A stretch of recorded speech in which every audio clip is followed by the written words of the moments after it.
यहूदा की पत्री अध्याय 1 वचन 21 मैं पढ़ रही हूँ, ध्यान देकर सुनो। अपने आप को परमेश्वर के प्रेम में बनाए रखो और अनंत जीवन के लिए हमारे प्रभु यीशु मसीह की दया की बाट जोहते रहो।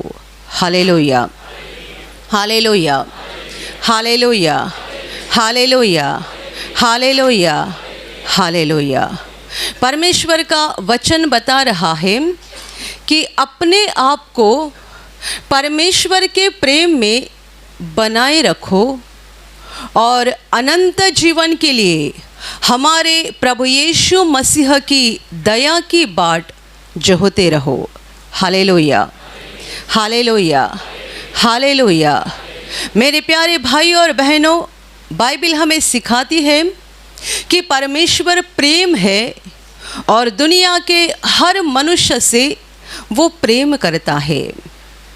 परमेश्वर पाप से नफरत करता है पर पापी मनुष्य से प्रेम करता है।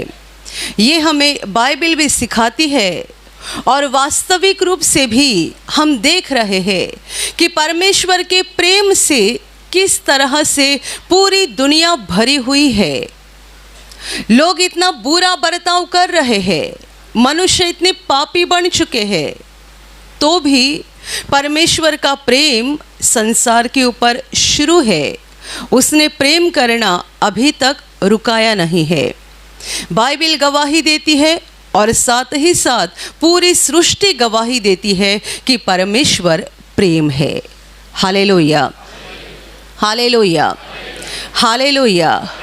प्रभु यीशु का क्रूस ये परमेश्वर के प्रेम का सबसे बड़ा चिन्ह है, सबसे बड़ा प्रतीक है कि जब हम पापी ही थे तब मसीह हमारे लिए मरा।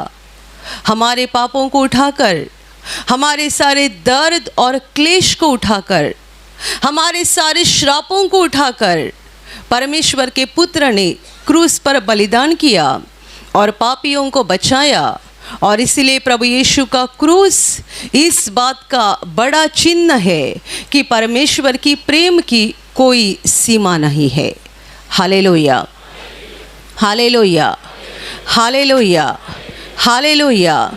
परमेश्वर प्रेम है, प्रेम है, अनंत प्रेम है। तो भी हम देख रहे हैं संसार में बीमारियां बढ़ रही है, परेशानियां बढ़ रही है और समस्याएं बढ़ रही है। जो भी दुख हम दुनिया में देख रहे हैं कि जो बढ़ते जा रहा है, इसका कारण परमेश्वर नहीं है बल्कि मनुष्य खुद है, जिसने परमेश्वर के प्रेम को ठुकरा दिया है। परमेश्वर प्रेम कर रहा है पर मनुष्य इतना पत्थर के दिल के समान बन गया है कि उसे परमेश्वर के पास नहीं आना है और उसके प्रेम का अनुभव नहीं करना है।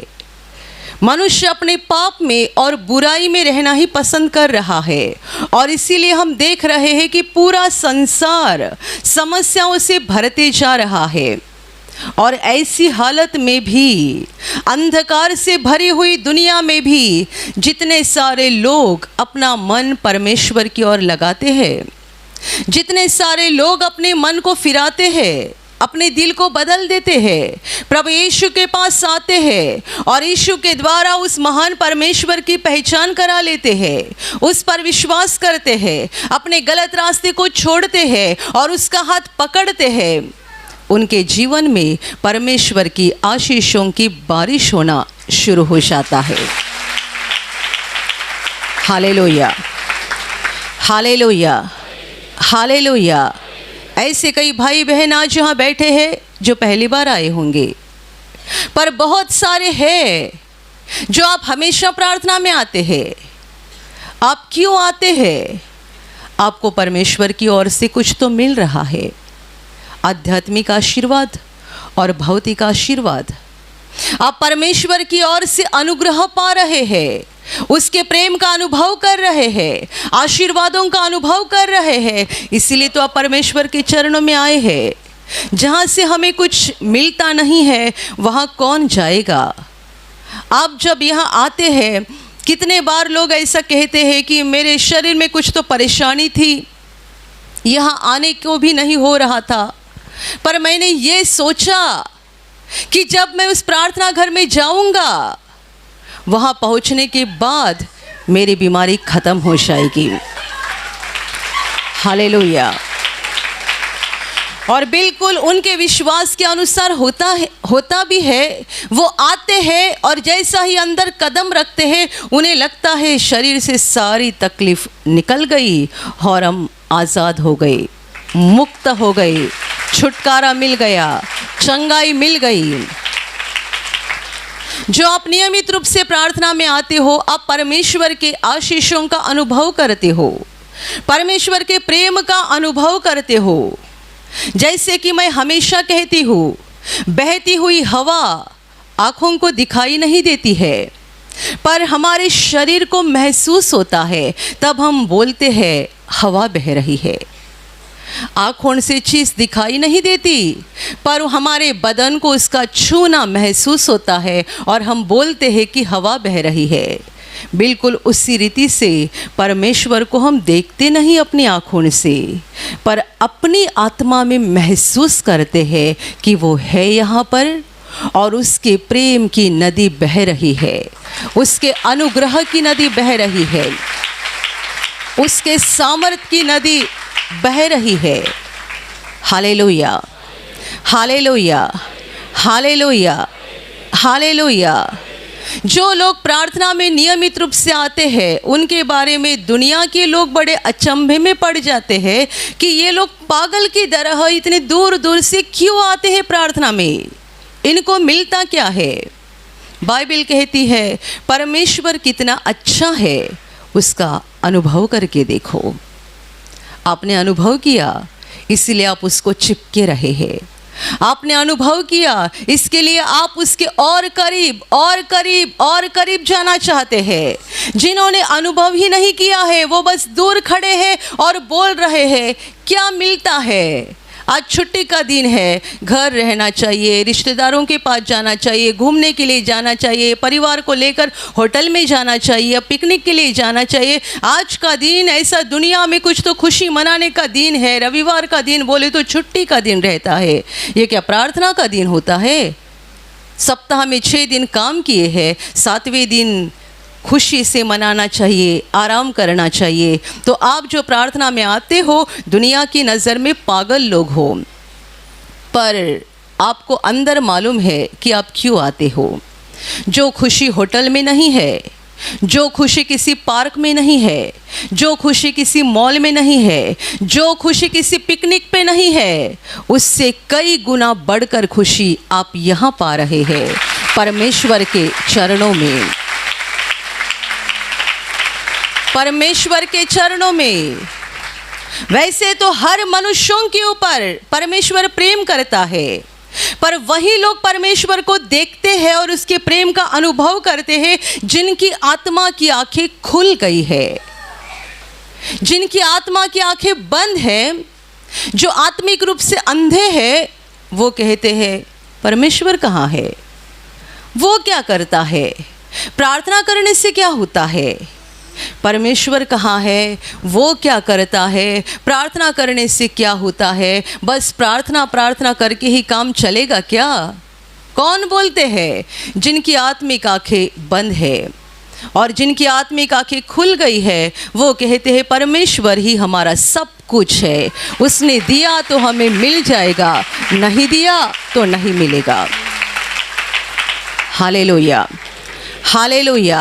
आपने परमेश्वर के प्रेम का अनुभव किया है, इसलिए आप परमेश्वर के चरणों में बैठते हो, आत्मा में उसके और करीब और करीब और करीब जाना चाहते हो। आपके लिए आज का वचन एक बड़ी सलाह दे रहा है, अपने आप को परमेश्वर के प्रेम में बनाए रखो।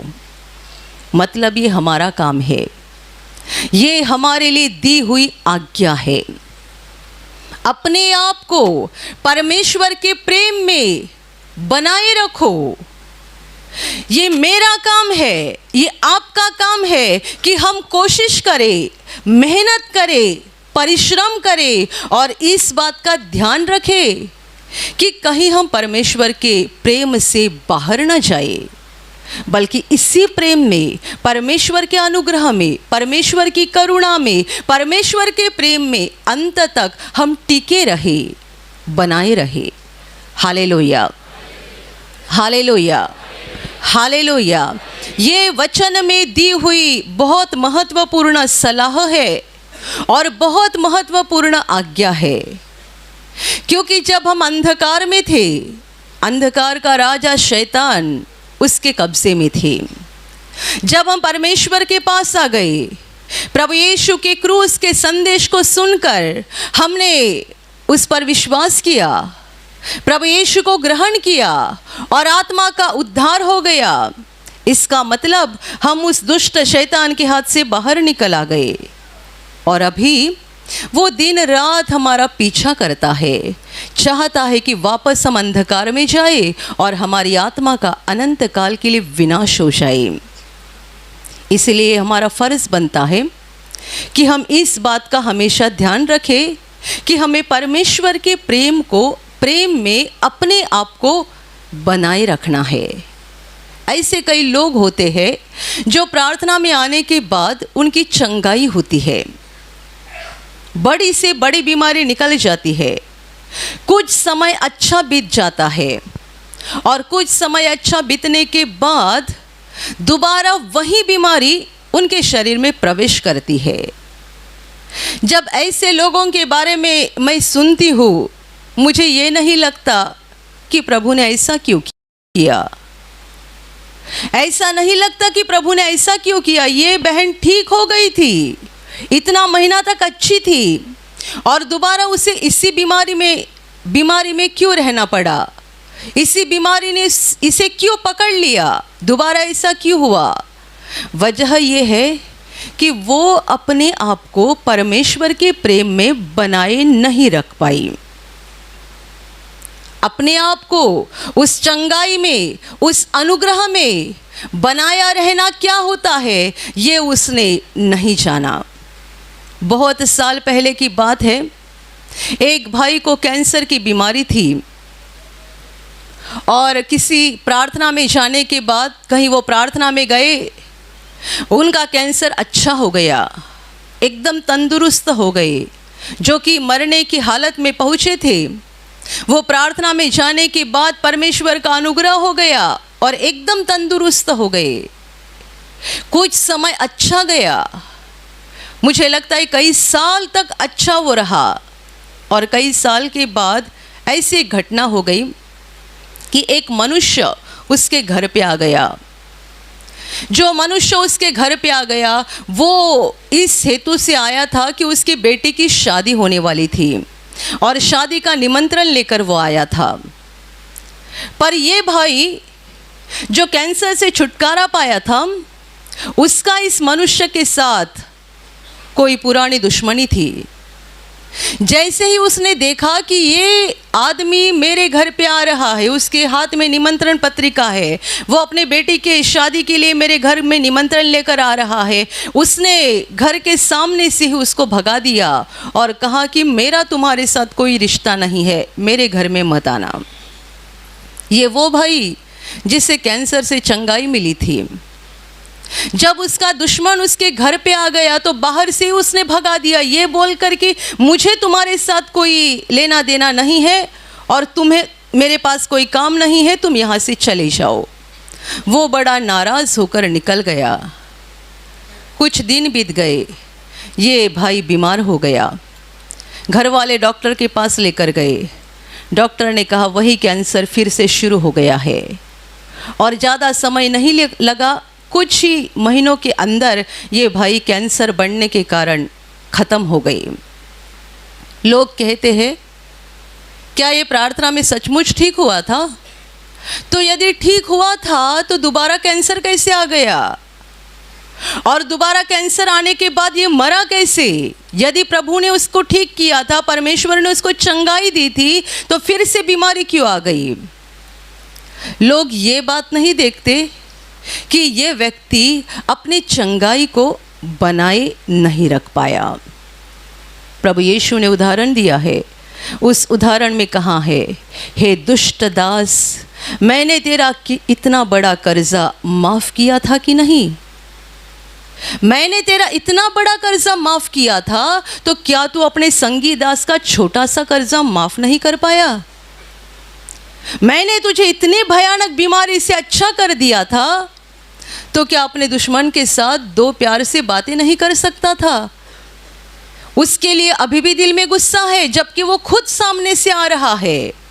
हो सकता है कि उसने तुम्हारे ऊपर बड़ा अन्याय किया होगा, हो सकता है उसने तुम्हें कुछ तो बड़ा धोखा दिया होगा या बड़ा तुम्हारा नुकसान किया होगा, पर तुम्हारे ऊपर भी तो परमेश्वर ने अनुग्रह किया है, तुम्हारे पापों को भी तो परमेश्वर ने माफ़ किया है, और तुम्हें भी परमेश्वर ने अच्छा कर दिया है, तो अभी उसको भी माफ़ कर दो, उसका भी स्वीकार कर लो। उसने किया नहीं। और जैसा कि बाइबल का उदाहरण हमें कहता है कि उस मनुष्य ने कहा, हे दुष्ट दास, क्या मैंने तुझे इतना बड़ा कर्जा माफ़ नहीं किया था? तो तूने अपने संगी दास का छोटा सा कर्जा माफ़ क्यों नहीं किया और उसे जेल में डाल दिया? बिल्कुल वही वचन इस मनुष्य के जीवन में पूरा हो गया। कैंसर चला गया था, कुछ साल अच्छे से रहा, दोबारा कैंसर ने पकड़ लिया और ख़त्म हो गया। वचन कहता है, अपने आप को परमेश्वर के प्रेम में बनाए रखो। परमेश्वर जादूगर नहीं है, यीशु मसीह जादूगर नहीं है। वो जादू करके हमारी बीमारी को नहीं ख़त्म करता है, जादू करके वो हमारे श्रापों को नहीं मिटाता है। नहीं भूलना कि इस चंगाई के लिए प्रभु यीशु ने क्रूस पर बलिदान किया है। इस चंगाई को हमें मिलने के लिए यीशु ने अपना लहू बहाया है। ये पापों की क्षमा, ये चंगाई, ये छुटकारा और ये आशीषें हम आसानी से पाते हैं, पर प्रभु यीशु ने इसके लिए बड़ी कीमत अदा की है। उसने अपना लहू बहाया है, उसने अपना शरीर दिया है, वो हमारे लिए क्रूस पर तड़पा है। ये आसान बात नहीं है। परमेश्वर कुछ तो जादू करता है और हमारी बीमारी निकालता है, ऐसा नहीं है। ये जादू नहीं है। परमेश्वर हमें कहता है, बेटा मैं तुझसे प्रेम करता हूँ, बेटी मैं तुझसे प्रेम करता हूँ, अपने दिल को बदल दो, मैं तुम्हें पापों की क्षमा करूँगा और तुम्हारे जीवन के दुख को निकाल दूँगा।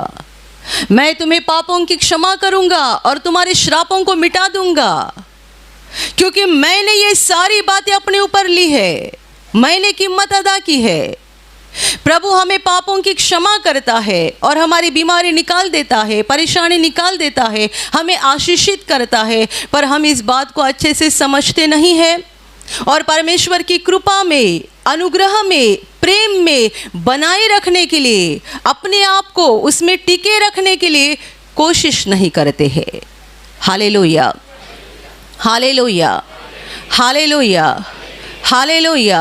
बहुत साल पहले एक शराबी व्यक्ति को केंद्र में शिविर में लाया गया था। जब ही लाया गया था तभी उसको लेकर 8-10 लोग आए थे। ये आदमी इतना भयानक था कि कोई उसको कंट्रोल नहीं कर पाता था। गांव के 8-10 लोग उसको लेकर आए, साथ में उसकी औरत भी थी और घर के भी लोग थे। उन लोगों ने कहा, यह आदमी इतना भयानक बन गया है शराब की वजह से कि कोई इसे सुधार नहीं सकता है। इसे एक अच्छी खासी नौकरी है, बड़ी तनख्वाह है, पर अभी नौकरी छूटने की हालत पे आ गई है, क्योंकि काम पे ही नहीं जाता है। दिन रात शराब पीकर रास्ते पे, गटर में कहीं भी गिरा हुआ मिलता है। औरत भी रो रही थी, घर वाले रो रहे थे, और गांव के लोग जो पकड़ कर आए, उठाकर लेकर आए थे, वो बोले, ब्रदर को बोले, यदि ये मनुष्य बदल गया ना तो हमारा पूरा गांव केंद्र में आ जाएगा। यदि ये बदल गया तो उसको शिविर में रखा गया। गांव वाले चले गए, साथ में उसकी औरत थी और घर का और कोई व्यक्ति, उसका भाई वगैरह कोई रहेगा, मुझे ठीक से याद नहीं, पर घर के 1-2 जन उसके साथ रुके हुए थे। शिविर का पहला दिन भयानक गया, क्योंकि शराब न मिलने के कारण उससे विड्रॉल्स हो रहे थे, बदन कांप रहा था, वो पागल की तरह बर्ताव कर रहा था। तो भी उन लोगों ने पकड़ के रखा। 1-2 दिन कैसे तैसे गए और तीसरे दिन के बाद परमेश्वर का अनुग्रह होना शुरू हो गया। यह आदमी शांत हो गया, अच्छे से शिविर में भाग लेने लगा। उसके बाद घर पे चला गया, एक सभ्य व्यक्ति बन गया, शराब से दूर रहने लगा, बराबर काम पे जाने लगा, प्रार्थना में बराबर आने लगा। हर रविवार प्रार्थना में आता था, हमेशा प्रार्थना में आते थे, काम पे भी बराबर जाते थे। और जब भी प्रार्थना में आते थे तभी धीरे धीरे वो सेवा भी करने लगे। लोगों को चाय बांटना, पानी बांटना, ये भी काम करना उन्होंने शुरू किया। ब्रदर जब मंच पर से उनको देखते थे कि ये भाई चाय बांट रहे हैं, पानी बांट रहे हैं, उनको बड़ी खुशी लगती थी, क्योंकि किस हालत में उसको लाया था हम सबों ने देखा था। पर उसकी औरत उसके साथ प्रार्थना में नहीं आती थी। शराब छूटने के बाद 1 या 2 बार वो शायद प्रार्थना में आई, उसके बाद आना छोड़ दिया। अभी काम हो गया ना, ज़रूरत नहीं है। और जो गांव वाले बोल कर गए थे, यदि यह आदमी सुधर जाएगा तो हमारा पूरा गांव इधर आ जाएगा। पूरा गांव छोड़ दो, गांव का एक मनुष्य भी नहीं आया। ये भाई बहुत महीना तक आते रहे प्रार्थना में, और ब्रदर के पास आकर बोलते थे, मेरी औरत प्रार्थना में आने के लिए प्रार्थना करो। पहले औरत इसको लेकर आई थी, और अभी वो ब्रदर को बोल रहे हैं मेरी औरत प्रार्थना में आनी चाहिए। मैं बहुत कोशिश करता हूँ, उसे बहुत समझाता हूँ, वो सुनती नहीं। वो बोलते क्या प्रार्थना में ही जाना है, काम नहीं करना है, मुझे घर में बहुत काम है, ये करना है, वो करना है। नहीं मान रही है बातें। कई महीना बीतते गए।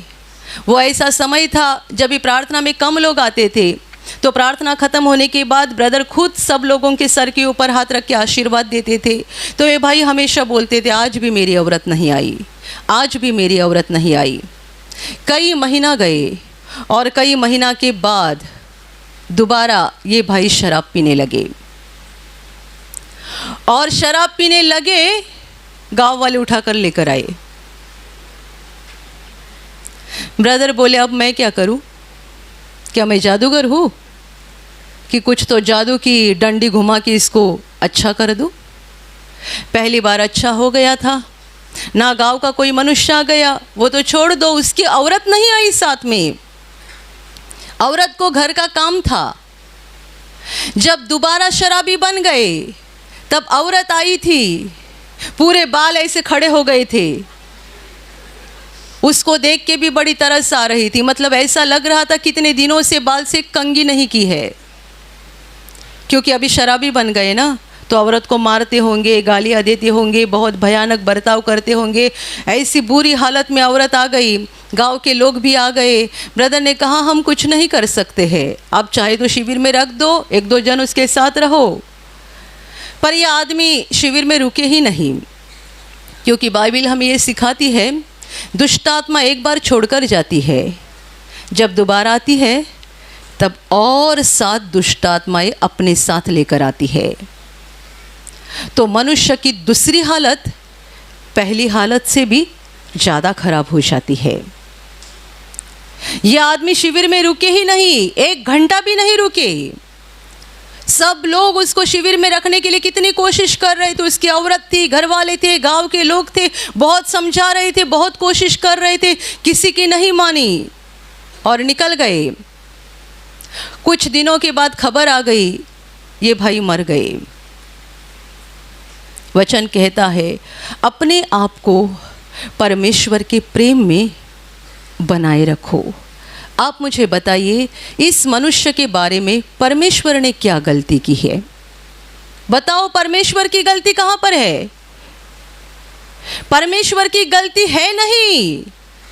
मनुष्य खुद अपने आप को परमेश्वर के प्रेम में बनाया नहीं रखना चाहता है और फिर सारा इल्ज़ाम परमेश्वर के ऊपर देता है। उसने मुझे बीमार कर दिया, उसने मेरी दुर्घटना होने दी, उसने मेरे साथ ये बुरा किया, उसने मेरे साथ वो बुरा किया। इसलिए हम निवासी शिविर में एक घटना हमेशा बताते हैं। भारत के महान मिशनरी साधु सुंदर सिंह उन्होंने बताई हुई घटना है, यानी काल्पनिक घटना है जो हमें सीखने के लिए उन्होंने बताई। एक माँ अपने छोटे बच्चे को लेकर रास्ते से जा रही है। बच्चा उसके गोद में है, आराम से है। बच्चा नहीं चल रहा है, माँ चल रही है। बच्चा माँ की गोद में आराम से बैठा हुआ है और अचानक उसका ध्यान जाता है, रास्ते के किनारे पे एक पेड़ है, सुंदर पेड़ है जिसमें से सुंदर फूल उगा हुआ है। जब बच्चा उस पेड़ को देखता है, फूल को देखता है, उसे ये लालच पैदा होती है कि मैं इसे पकड़ लूँ, और वो अपने माँ के गोदी से उड़ी मारकर, छलांग लगाकर उस फूल को खींचने की कोशिश करता है।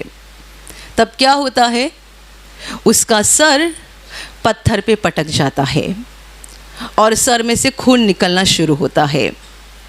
साधु सुंदर सिंह पूछते, बताओ इसमें गलती किसकी है? माँ की, उस फूल की, उस पत्थर की, या इस बच्चे की? क्या माँ गलत थी? माँ अपने बच्चे को गोदी में उठाकर चल रही थी। कूदा कौन? बच्चा खुद। बिल्कुल वैसे ही परमेश्वर ने हमें उसके हाथ में पकड़ के रखा है। वो चाहता है कि तुम मेरे प्रेम में रहो, ताकि वो दुष्ट शैतान तुम्हें ना परेशान करे, ना डराए, ना सताए। और इसलिए परमेश्वर उसके पवित्र हाथों में हमें पकड़ के रखता है। उसके प्रेम में वो हमें बनाए रखने के लिए कोशिश करता है, और हम खुद उसके हाथ से बाहर कूदते हैं। हमारा सर पत्थर पे पटक जाता है और हम कहते हैं ये परमेश्वर ने किया। Hallelujah, hallelujah, hallelujah. मेरे प्यारे भाइयों और बहनों, अपने आप को परमेश्वर के प्रेम में बनाए रखो। यदि आप प्रार्थना में आ रहे हैं और आपने बहुत आशीषों को पाया है, आप परमेश्वर को चिपके हैं, और धीरे धीरे आपको ऐसा लगा कि इतना समय प्रभु को देने की कोई ज़रूरत नहीं है, मुझे और भी काम है, और भी सारी बातें देखना चाहिए, ऐसा आपको लग रहा है, और धीरे धीरे आप प्रभु के चरणों से दूर होते जा रहे हैं। प्रभु को जो समय आप दे रहे थे वो कम कम कम करते जा रहे हैं, तो क्या हो जाएगा? अंधकार की ताकत आपके पास आकर आपको सताना शुरू करेगी, आपको निगलने की शुरुआत करेगी, और आप कहेंगे, देखो मैंने इतना विश्वास किया था, क्या फ़ायदा हुआ? देखो मैंने इतनी प्रार्थना की थी, क्या फ़ायदा हुआ? वचन कहता है अपने आप को परमेश्वर के प्रेम में बनाए रखो। मतलब क्या? मतलब अपने शरीर और आत्मा के द्वारा परमेश्वर के करीब जाते जाओ। अपने मन को उसकी ओर लगाओ, और बस उसकी ओर लगाओ, हटाना नहीं, उस पर ही देखते जाओ। बहुत प्रार्थना करो, परमेश्वर के वचनों को पढ़ो, और इन वचनों के अनुसार अपने आप में बदलाव करते जाओ। कई लोग ऐसे भी होते हैं जो बाइबल पढ़ते तो ज़रूर है, पर वचन के अनुसार अपने आप में बदलाव नहीं करते हैं। यदि आप बाइबल पढ़ रहे हैं और बदलाव नहीं कर रहे हैं, इसका मतलब आप बाइबल एक कहानी की किताब की तरह पढ़ रहे हैं। यह आपके जीवन को नहीं बदल रहा है, आप अपने आप को नहीं बदल रहे हैं। इसका मतलब आप परमेश्वर के प्रेम में खुद को बनाए रखने के लिए कोई भी कोशिश नहीं कर रहे हैं। Hallelujah, hallelujah. कुछ लोग पूछते हैं चंगाई मिलने के लिए कितने रविवार आना चाहिए? 4, 9, 12। तब जवाब इसका ये है, आपको परमेश्वर की ज़रूरत कब तक है ये बताओ। आपको परमेश्वर की ज़रूरत कब तक है ये बताओ। यदि आप होश पे होगे तो ही जान जाओगे कि हमें परमेश्वर की ज़रूरत आज है, कल है, परसों है, 1 साल के बाद है, 10 साल के बाद है, मरते दम तक उसकी ज़रूरत है, और मरने के बाद भी उसी की ही ज़रूरत है। Hallelujah, hallelujah, hallelujah. प्रभु यीशु ने कहा है कि जो मुझ पर विश्वास करेगा, अंतिम दिन मैं ही उसे जिंदा उठाऊंगा। वो उठाएगा, दुनिया का कोई मनुष्य नहीं, कोई राजा महाराजा नहीं, राजा हो या महाराजा हो, उसे भी जीवित करने के लिए प्रभु यीशु की ही ज़रूरत है। वो क्या अपनी ताकत से उठ सकता है? दुनिया में कितने राजा महाराजा होकर गए, सब मर गए। कोई अपनी ताकत से, अपने दिमाग से या अपनी जायदाद संपत्ति के द्वारा 1000 साल तक जीवित नहीं रह पाए। सबको परमेश्वर की ज़रूरत है। Hallelujah, hallelujah, hallelujah, hallelujah. अपने आप को परमेश्वर के प्रेम में बनाए रखो। इसका मतलब परमेश्वर के और करीब जाते जाओ, उसके वचन को मानते जाओ, परमेश्वर को प्रसन्न करते जाओ। आपका जीवन, आपका दिल बदल डालो, दिल को बदल डालो। कितनी सारी बहनें ऐसी होती है जो प्रार्थना में तो आती है पर बार बार बीमार होते जाती है। प्रार्थना में आती है पर बार बार बीमार होती है। वजह यह है कि वो अपने आप को परमेश्वर के प्रेम में बनाए नहीं रखते, मतलब परमेश्वर के वचनों को मानते नहीं। प्रभु यीशु ने कहा है, जो मेरे वचन को सुनते हैं और मानते नहीं, वो उस मूर्ख मनुष्य के समान है जिसने अपने घर को बालू पर बनाया। और बुद्धिमान मनुष्य वह है जो वचन को सुनता है और मानता है, क्योंकि उसने अपने घर को चट्टान पर बना दिया है। आंधी आएगी, तूफान आएगा, बाढ़ आएगी, ये घर को टकराएगी, पर ये घर गिरेगा नहीं, क्योंकि इसकी नींव पत्थर पर डाली हुई है। Hallelujah, hallelujah, hallelujah, hallelujah. कई सारी बहनें ऐसी है कि जो अपने पति की आज्ञा में नहीं रहती है। परमेश्वर का वचन हर शादीशुदा औरत को कहता है कि तुम्हें अपने पति के आज्ञा में रहना चाहिए। और जब औरत पति की आज्ञा में नहीं रहती है, तब शैतान आकर उसके शरीर में बीमारियां देता है, क्योंकि वो वचन को नहीं मानती है। तो उसके जीवन में शैतान के लिए दरवाज़ा खुल जाता है। अभी परमेश्वर जब हमें बोलता है कि औरत ने पति के आज्ञा में रहना चाहिए, तो इसका मतलब क्या परमेश्वर भेदभाव कर रहा है? परमेश्वर बहनों को नीचा दिखाता है और परमेश्वर की नज़र में मर्द कोई विशेष है? बिल्कुल नहीं। आप बाइबल पढ़ेंगे तो जानेंगे कि परमेश्वर की नज़र में पुरुष और स्त्री एक समान है, दोनों के आशीर्वाद भी एक समान है। बस जब परिवार का सवाल आता है, तब परिवार में शांति को बनाए रखने के लिए, सुव्यवस्था को बनाए रखने के लिए परमेश्वर ने औरतों को आज्ञा दी है कि तुम अपने पति के अधीन रहो। आप मुझे बताइए, यदि एक देश में 2 राजा रहे तो क्या हो जाएगा? 2 प्रधान रहेंगे तो क्या हो जाएगा? किसी देश में 2 राजा रहे या 2 प्रधान रहे तो झगड़े ही झगड़े होते जाएंगे। एक कहेगा मैं तुम्हारा क्यों सुनूं, वो कहेगा मैं तुम्हारा क्यों सुनूं। एक कहेगा मेरी मर्जी के अनुसार होना चाहिए, दूसरा कहेगा मेरी मर्जी के अनुसार होना चाहिए। तो पूरे दुनिया में नियम है, एक ही राजा, एक ही प्रधान। अब किसी भी देश में जाओ, एक ही राजा रहेगा, एक ही प्रधान रहेगा, तो शांति बनी रहेगी। परिवार में 2 प्रमुख हो गए तो क्या हो जाएगा? झगड़ा ही झगड़ा। एक कहेगा मेरे हिसाब से होना चाहिए, दूसरा कहेगा मेरे हिसाब से होना चाहिए। इसीलिए परिवार में शांति और सुव्यवस्था रहने के लिए परमेश्वर ने औरतों को आज्ञा दी है कि तुम अपने पति के आज्ञा में रहो। यदि तुम पति की बातों को मानोगे, बच्चे भी देखेंगे ना कि हमारी माँ अपने पिताजी का कैसा सम्मान कर रही है, तो बच्चे भी अपने पिताजी का सम्मान करेंगे, माँ का भी सम्मान करेंगे। परिवार में शांति रहेगी, सुव्यवस्था रहेगी और शैतान को अवसर नहीं मिलेगा। पर कितनी सारी बहनें ये बात को जानती नहीं है, समझती नहीं है। कई बार परमेश्वर की आज्ञा उन्हें मालूम है तो भी उसके अनुसार करते नहीं है और बार बार बीमार होते जाते हैं, शैतान के हाथ से बार बार दुख उठाते रहते हैं। Hallelujah, hallelujah, hallelujah. मेरे प्यारे भाइयों और बहनों, ये हमारा फ़र्ज़ है, हमने ये करना है कि हमें परमेश्वर के प्रेम में अपने आप को बनाए रखना है। हमें मेहनत करनी है, हमें ध्यान रखना है कि क्या हम परमेश्वर के प्रेम में है या वहाँ से बाहर जा रहे हैं। परमेश्वर के चरणों में खुशी है, शांति है, आनंद है, पर वहाँ हमें अपने आप को बनाए रखना चाहिए। यदि वहाँ से बाहर निकल गए तो पत्थर के ऊपर सर पटक जाएगा और घाव हो जाएगा, जख्म हो जाएगी, खून निकलना शुरू हो जाएगा और आप कहेंगे परमेश्वर ने मेरे लिए ऐसा क्यों कर दिया। Hallelujah, hallelujah, hallelujah. आगे वचन कहता है कि अनंत जीवन के लिए हमारे प्रभु यीशु मसीह की दया की बाट जोहते रहो। यीशु मसीह पर विश्वास करने वाले हर व्यक्ति को उसने अनंत जीवन का वादा किया है।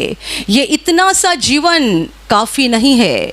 परमेश्वर का प्रेम अनुभव करने के लिए ये इतना सा जीवन काफ़ी नहीं है। हम 50 साल 70 साल धरती पर रहेंगे, पर परमेश्वर चाहता है कि हम उसके प्रेम का अनुभव अनंत काल तक करते रहे और इसीलिए उसने हमें अनंत जीवन का वादा किया है। यदि हमारा उद्धार हो गया है, हमें पापों की क्षमा मिल गई है, तो हमारे लिए स्वर्ग का दरवाज़ा खोला गया है। जब ये जीवन खत्म हो जाएगा, हम अनंत जीवन में प्रवेश करेंगे जहां परमेश्वर खुद है, जहां खुशी है, शांति है। ऐसे परमेश्वर के घर में हम प्रवेश करेंगे और अनंत काल वहां रहेंगे।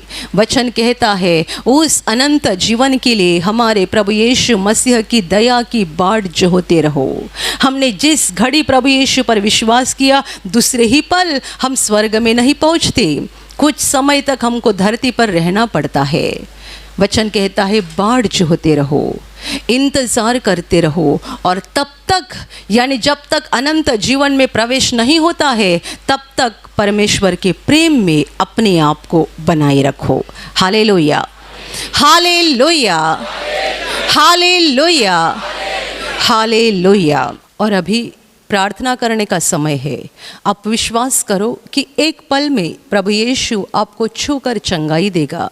एक पल में वो आपके जीवन का दुख निकाल देगा और आपके आंसुओं को खुशी में बदल देगा, क्योंकि उसके लिए असंभव कुछ नहीं है, अनहोनी बात एक भी नहीं है। प्रभु यीशु आज भी जिंदा है। 2000 वर्ष पहले वो शरीर रूप में धरती पर था, आज शरीर रूप में नहीं बल्कि आत्मा के रूप में है और दुनिया के कोने कोने में जहाँ जहाँ लोग विश्वास के साथ उसको पुकारते हैं, उसके पास प्रार्थना करते हैं, उन सबों की पुकार को प्रभु सुनता है, उन्हें चंगा करता है, उनके आंसुओं को पोंछ देता है और उनके जीवन को खुशी से भर देता है।